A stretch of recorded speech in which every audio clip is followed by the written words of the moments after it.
को कहीं जोड़ों में दर्द है तो हम समझ सकते हैं, लेकिन आजकल के यंग बच्चे, यंग लड़कियां इसमें ग्रसित है। आपको मालूम नहीं, ये मोबाइल जो आप जैसे देखते हैं ना, जिस तरह से ये आपको 60 पाउंड का वजन आता है ऐसे देखने से। आपकी जो सर्वाइकल वर्टिब्रा है उसके ऊपर कितना प्रेशर आता है आपको मालूम नहीं। देखिए 15 पाउंड ऐसे देखने से 30, और 60 पाउंड से आप व्हाट्सएप या यूट्यूब देख रहे हैं। 60 पाउंड का वजन C6 C7 पे आता है। कब आपकी गर्दन हिल जाएगी, डुल जाएगी, खत्म हो जाओगे। और नई पीढ़ी में तो और आ रही है, पूरा दिन हमारा स्क्रीन टाइम कितना होना चाहिए वो हमको मालूम ही नहीं। और कैसे देखना, यूज कैसे करना, अगर इंस्ट्रूमेंट आ भी गया है तो उसका यूज कैसे करना कुछ पता नहीं, और हम लोग कर रहे हैं। तो ये सब हैजार्ड्स के बीच में हमारा जीवन चल रहा है। कुछ हमको और कुछ मनोविज्ञान भी समस्या है। खाना पीना तो बदतर हो गया है, खराब हो गया है, लेकिन हमारी जीवन शैली जिसमें सोचने का तरीका, हमको स्ट्रेस क्या है, यूट्रेस क्या है, डिस्ट्रेस क्या है वो भी नहीं मालूम। सब हम ग्रसित है।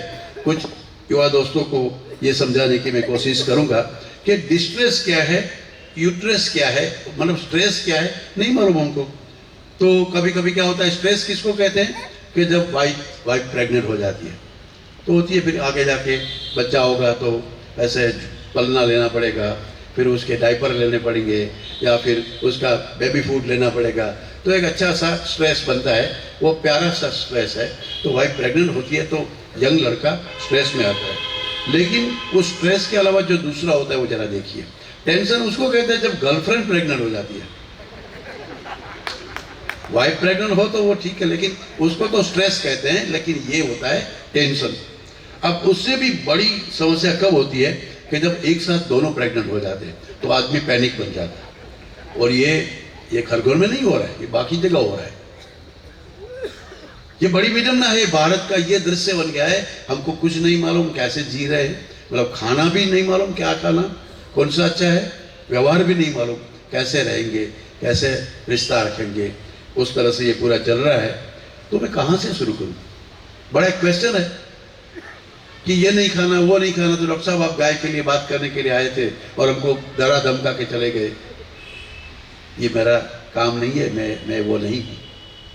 वो मेरी बड़ी जिम्मेदारी के साथ आपको बता रहा हूँ कि ये जो है वो है। आपको लड़ना पड़ेगा, समझना पड़ेगा, और कोई समझो तो सही बात है, अच्छी बात है, नहीं तो फिर आपको इस क्वेश्चन को जवाब देने के लिए आपको अपनी जीवन शैली के प्रति वापस जाना पड़ेगा। जब अर्जुन बहुत कंफ्यूज था, श्री कृष्ण भगवान युद्ध के मैदान में बता रहे थे, हम सब अर्जुन और श्री कृष्ण है, हम इस युद्ध के मैदान में ही है, इस विश्व के युद्ध में। तो अर्जुन को ज्ञान योग, कर्म योग, ध्यान योग, संन्यास योग, अध्यात्म योग, भक्ति योग सिखाया, तो भी वो नहीं मान रहा। तब बताया कि सब छोड़ो, सर्वधर्मान परित्यज्य मामेकम शरणं व्रज, मेरे शरण में आ जा। जो अब मैं, ये तो प्रोसीजर्स थी, ये थियरी थी, ये सब सूत्र थे, ये मंत्र थे, ये अलग अलग विद्याएं थी। अगर तुमको उसमें भी समझ में नहीं आ रहा है और तुम रोता हो और तुम डरते हो कि कैसे मामा को मारूं, कैसे गुरुजी को मारूं, कैसे भीष्म पितामह के साथ लड़ाई करूं, तुम बहुत वो तुझे मारने के लिए खड़े हैं, वो तुझे नहीं मारूं, तुम समझता नहीं है मैं सब, तो फिर मेरे शरण में आ जाए।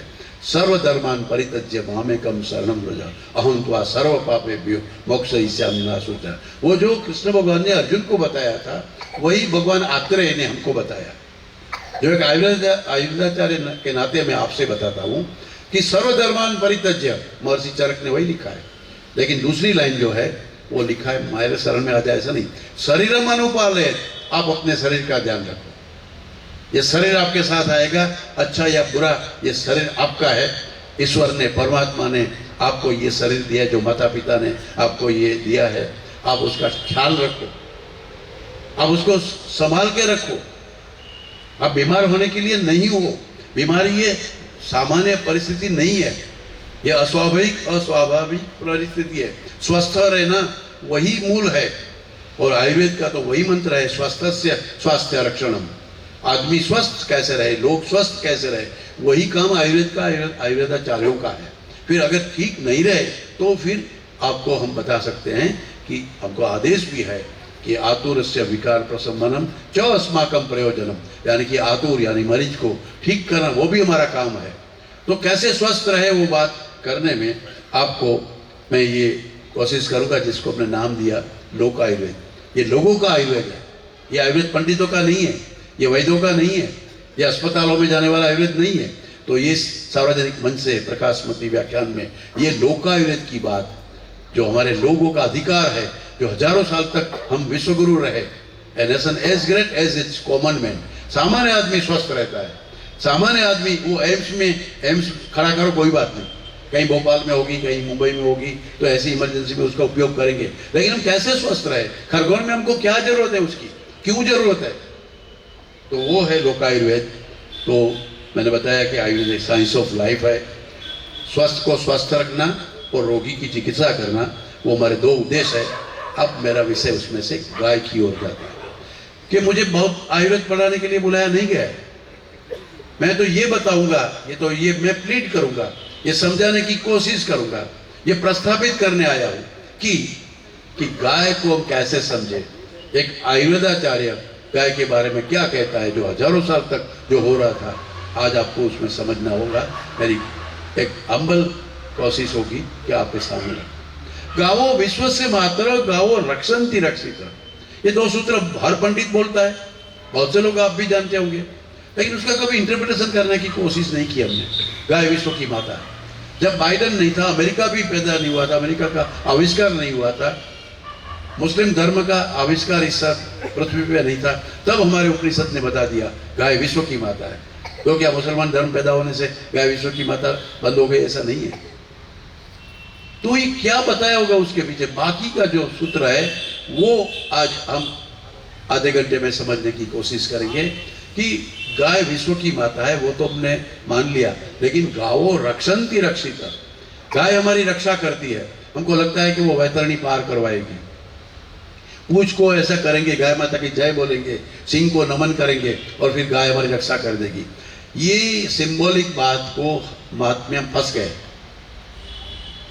एकादशी के दिन या कोई संक्रांति के दिन गाय को चारा दे देना या पितरों के, और उसमें हमारी गाय क्या कर रहे हैं, हम गाय के बारे में क्या सोच रहे हैं, वो हमारी सोच बदलना। अगर इस प्रकाशमती व्याख्यानमाला में मैं कुछ कर पाया तो मैं अपने आप को धन्य मानूंगा। आपको तो फायदा होगा, आपको तो गौ माता का आशीर्वाद मिलेगा, लेकिन मुझे धन्यता मिलेगी कि मैं कुछ कर पाया हूँ। तो गाय रक्षा कैसे करती है, उसका लॉजिक क्या है, उसका सिग्निफिकेंस क्या है, उसका एविडेंस क्या है, इस सूत्र को कैसे हमारे ऋषि मुनियों ने आपके सामने, हमारे सामने रखा।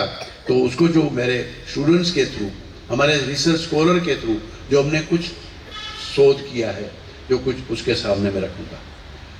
देखो आप एक ही चीज देखते जाइए, ये चर्चा हमारे सीनियर लोगों ने आगे भी की थी।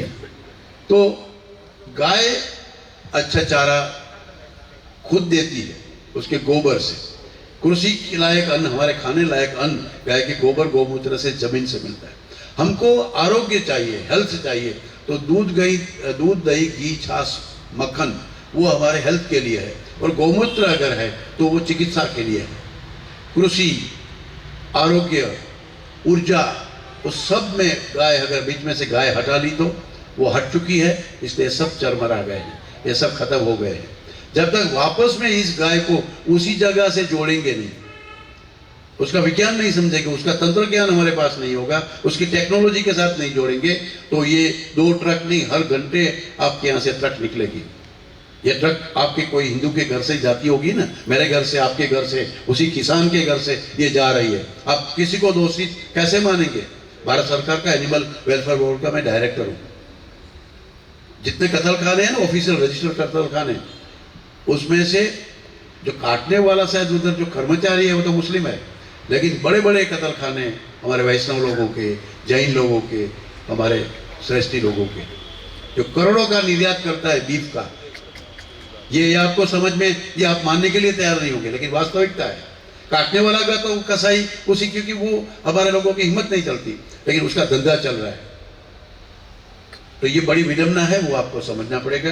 तो गाय बीच में लाना है, गाय हमारे जीवन में कैसे आएगी वो आपको, ये तो थियरी हुई, अब मैं उसको और समझाने की कोशिश करूँगा। कुछ अर्थ की बात चलती है, जब गाय को अर्थ के साथ जोड़ा है, जोड़ना है, तो धनवान जो शब्द है ये बड़ा धनवान है। धनवान शब्द ही धेनुवान से बना है, जिसके पास ज्यादा धेनु है, धेनु यानी गाय। गोधन गजधन वाजीधन। तो जो गाय है उसका संस्कृत एक नाम है धेनु। तो किसके पास ज्यादा धेनु है वो धनवान बोला जाता था।